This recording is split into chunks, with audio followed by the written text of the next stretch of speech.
No, I mean there's a lot. You know. But you show them, it's like it's not hard. It's not rocket science. I know some people like they want to do like just a little bit, and when you start teaching them like all this, they're like, oh, I'm out. Right, right, right. Well, let's take our topic of the morning, and apply that. What's our topic of the morning? Is the mechanical makeover. I just sent you on your phone a picture of this something I put together this morning, which arguably I probably needed to do and just haven't yet. It's basically the order of operations of how to do your mechanical makeover, right? In the most advantageous order that you could put it in, I think. I mean, there could be, various things in there that maybe you could resequence or flip around. Yeah. But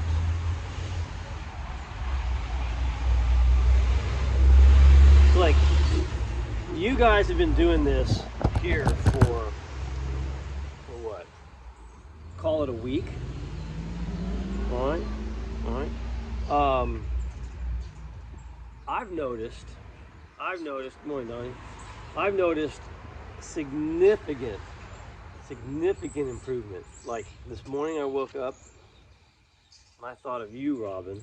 Yeah. Right? How the first day you were doing everything you could to go outside and do it some other way. Right. Some other way, and I had to say, no, you can't do it that way. It's cheating, or whatever I said. And then what happened? What had happened yesterday? Now you can get the top sash out from the inside without a fuss. Right. Yeah. Right. I'm very happy about that. Okay, and without that instruction, all right, or something making it apparent that that's the way that it should be done, how many people do you think are going to try to do it the way that you were? They are. They are. I mean, that was the trick, especially with the parting bead. That was crucial to that. Well, I've seen, but they're going to try everything, right? But what I showed you, pretty much, right? So, that's kind of the point, is that this work is somewhat mysterious in a way, and it, the shortest path to get it done isn't so obvious, and even in a week, okay, so like you guys have really been practicing mastering these movements for a week, okay, and you're only just getting started, because contained in all of the movements that you are going through and mastering, you're discovering little elements that need to be tuned along the way, that are hidden, that are unseen, that only emerge, once you actually can get the window functioning again. I mean, some things are obvious, right? Like Len opens up the window, it's got a big gap between the blind stop and the jamb. Yeah. Obviously, something's got to happen, all right? The window that you opened up, at first, we had the squirrel rot. Yeah. You had to put the Dutchman in 3 different places. Okay. Let's see what else. There's the one that John had to do. I can't remember what. Maybe that was squirrel rot too, where he cut it out of the middle. I think it just looked like it was rotted, but it really wasn't. So, cut it out. So there's that thing. There's the weights that get stuck in the wall. Gosh, why do the weights get stuck in the wall? Weights don't usually get stuck in the wall, but when you look at the weights, you can see that the way this particular set, when they were cast, because I don't know if you know how they cast them or not. Sand. They cast them in sand, right? And they use these molds over and over and over again, and they eventually get old, out of whack. So apparently we got a batch of weights that were made with the old and out of whack molds, right? And so the weights aren't perfectly cylindrical, they're like offset a little bit. It makes them wider, so if they turn it, even the littlest bit inside that opening, they jam. And so what do we got to do? I mean, we got to figure out a solution just to make the mechanics go, So So I think we're all picking it up. Well, let's just talk about. Let's see if I can do this from memory. All right, you guys can have that picture in front of you. Okay. But what's the very first thing you got to do? Take off the stops. Take off the stops, and it depends on the context. But here, you can just rip those jokers off. I mean, kinda. You don't want to tear it up, but you don't have to be so worried about. Like, remember how when I introduced the concept, we want to sand the corner to keep the paint from turning? Well, obviously we haven't had that problem, so it emerges that we can just tear them off without sanding the corner of the casing at all. So we can just tear them off and pull it, and pull them, and then clean them up. And that, which, by the way, if you have the right tools, if you have the nail pullers, and you can pull the nails out from behind, you have your sanding block or whatever, you can clean that, have it ready to go, boom, right then and there. Okay, and then ready to reinstall. You're not going to reinstall it yet, but ready to reinstall. Ready. I mean, you have it in your hand. If you had the tool right there in your pocket or right next to you, it's an advantage to do it right then and there, because you're only touching it once. And then the second thing. What's the second thing? Stops are off. What's next? Pry open the lower sash. Bust that bottom sash out. Right. Now, again, if you've got the tools. What's the best thing to do with that sash right then and there? Scrape it. Scrape it, right? And you don't scrape it all the way, but you got to scrape off that excess paint, because you know you're going to put it back in, and the point is to get it working properly again, and that's the best time to do that. Third thing. What's the third thing we do? Pull out the bottom. Parting beads, and there's. Okay, so all kinds of various things that could happen with the parting bead. You could be saving it, you could be replacing it, but one of the things that I want you to realize about parting beads is this word right here. It's a very special word, okay? And it's going to change the way you look at parting beads. Parting beads are sacrificial. They are sacrificial, okay? And meaning, okay, can you save them? 100%, yeah, you can save them in most cases, but something's always going to break, right? So look, now this also occurred to me about getting the top sash down. Since the parting beads are sacrificial, could you also sacrifice that parting bead at the top? Yeah. And if you do that, guess what you can do?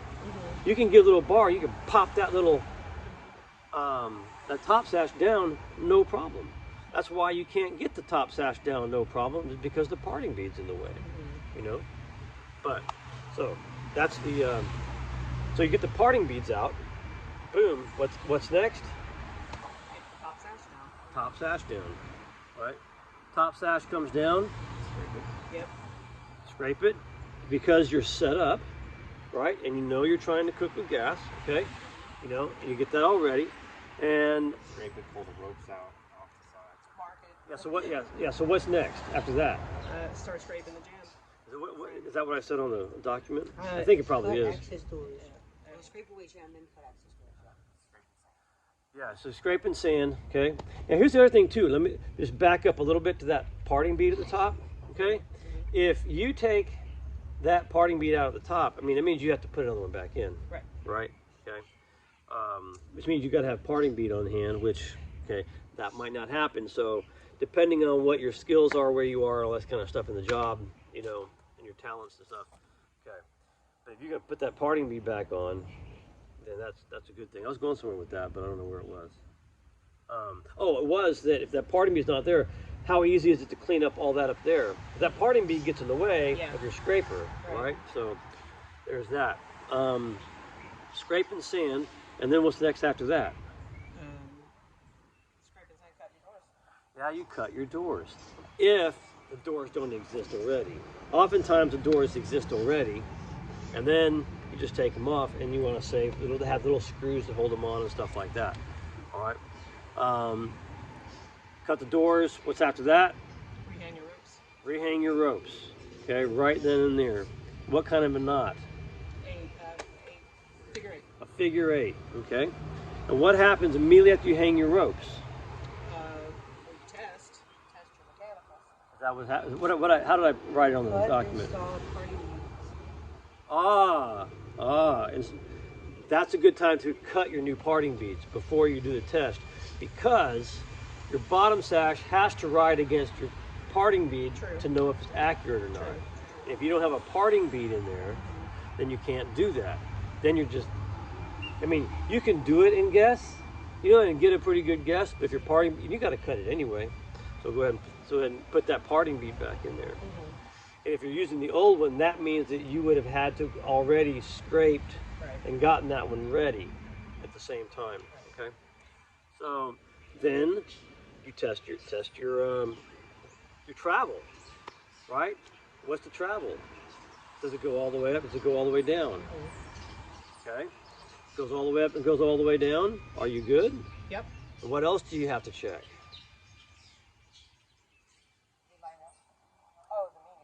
Meeting rail lining up. Right? Your meeting rails line up. Okay, good. Boom. My parting beads are in. I know it's good. So after that, what do? You nail your left parting bead. Well, almost. Reattach your doors. You reattach the doors. Yeah. Right, your doors first. Reattach your doors. Right. And then you reattach your parting bead. Right? Okay, do that. What's after that?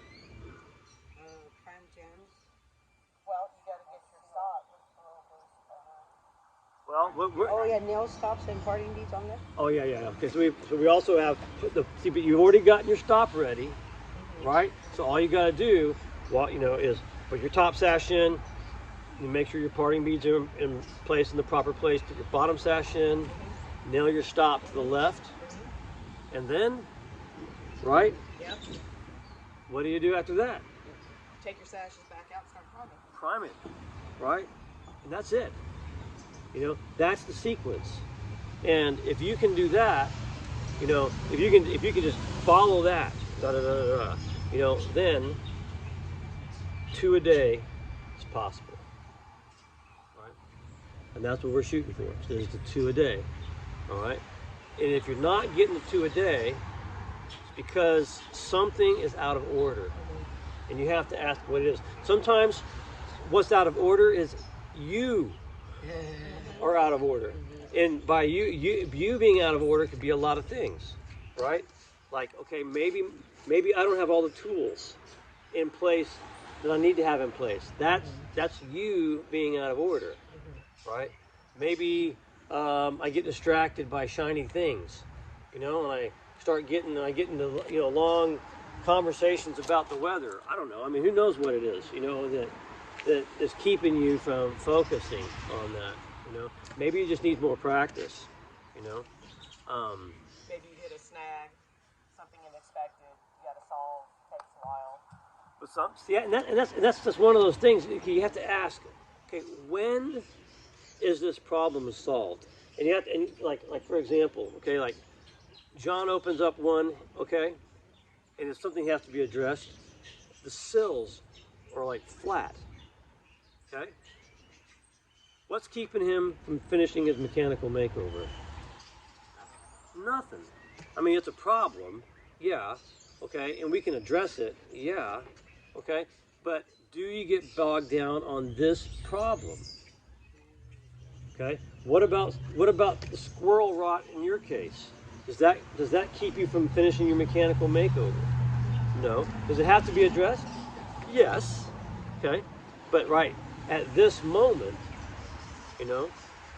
does it keep you from seeing if your sash fit properly? Not in that case. Then your sill might. If your sill is off like it is, okay, that might be something that, like, okay, fine. It'll throw off the meeting rails. When I come back to it and I lift it up, at that point, I'll check to make sure my sashes are locating at the meeting rail properly. Now there are circumstances where you can't continue. Okay, like for example, maybe the jam leg has termite damage that's irreparable, and that happens sometimes. Okay, that happens, and all you can do is throw your hands up in the air because you didn't bring the wood today to make a new jam leg out of, you know, and you know, you might as well just go on to the next one because you can't do that one anyway. I mean, problems like that do, or maybe the jam leg is rotten at the bottom, or you know, whatever. There's going to be something that's going to keep you from doing it. Okay, now that happens, but that's not the case, you know, all the time. So,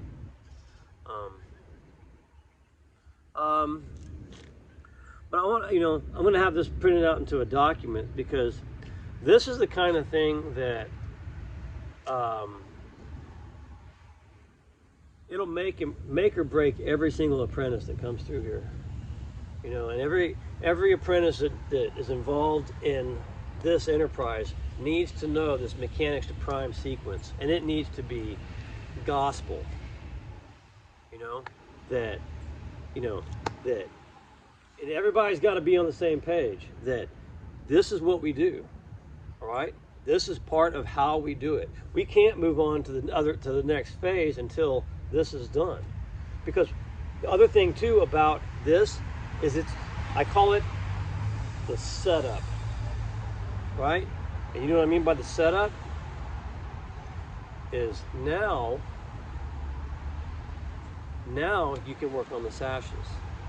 Now you can work on your frame, right? Freely, you know. Now you can do the refinishing. Okay, so anyway, I thought it was really important to review that, and you know, you can look at the pictures that I sent you and review and see if maybe you're doing something out of order. Maybe you're losing focus. You know, something like that. Okay, you know, so maybe you can, you know, and try doing it by memory. You know, try not looking at your document. You know what I'm saying? And seeing if you can do it. So, I was looking at my, I don't know, my window yesterday, and when I was scraping, I was thinking, is some of that wood that's on the, I guess the windowsill, is it going to be replaced, or is it, because I don't know, did you look at it or no? I can see it looks like there's a rotten piece. I don't know if you're worried about it on edge, but I don't know if it's something we're going to address later, or maybe we're not going to address it all. we might look at it today because we only got what upstairs. We only got 2 more windows left. Okay. Right. Yeah. So one of us needs to jump on that and finish that. His weights, right? I guess so. Yeah. So, but that's what the goal. What the goal is for today is to finish the second floor and to punch out the things that need to be punched out. Okay. And to do the repairs that need to be repaired and all this kind of stuff. Okay. Donnie, why don't you finish up Lynn's? Okay, because you need to practice with the mechanical makeover. All right, because you had less of a chance to mess with it than the rest of us. So we need to catch you up a little bit. Okay. And who else? Liz, you had the other one? The other one? All right. Question about the window list. Robert, are you done? Yeah, just have a little weight snag issue we'll get to. So Robin's kinda. Okay. Yeah. Mostly. I mean, it's all done. Right. It's done. primed and everything. Well, good. All right, I good. made a note on the sheet. All right, so then I'm gonna, you know, we're gonna break from this, and I'll get with Kevin and John, and we'll talk about the addressing the issues, you know, the repairs and stuff like that. And I'll just give you the general guidance, you know, and then I'll just turn you loose and let you have a good time. Okay? You know, whatever. What else are you gonna do? Yeah. Right? Because you guys are problem solvers, you know. And I'll give you a couple of things to get you to go in the right direction, you know, and I'll just let you do it, you know. And of course, you know, I'm leaving early today. I'm flying out, so maybe a little bit earlier. I think my flight board's at 12:45. So, and I gotta go to long-term parking. I haven't done that before. So I'm gonna get there a little early. What's that? I think the airport's only 15 minutes. Yeah, it's not far at all. It's the middle of the day, so there's not many traffic. So I mean, I feel pretty good about that. Yeah, I wouldn't count on that. Midweek, you're fine at the airport. You can blaze through Okay. that quick. That's a small airport. Yeah. So, For the size of Samsung. How long Make sure you got enough size. $8 a day. Hey, Max. Depends on how long you're gone for. Well, I mean, an Uber is going to cost me 30 Yeah. to get there and There to get and back. 60. 20. You know, 60. so I'm going to pay $40 for parking, Yeah. but whatever. So That's not bad then. it's not that bad. Do you guys have anything for me? Any questions for me? I have a question. The timesheet, do you want us to send them to you on Friday? Oh or- shoot, timesheets are important, aren't they? Then All right, well let me just a little bit. close this out. Do that.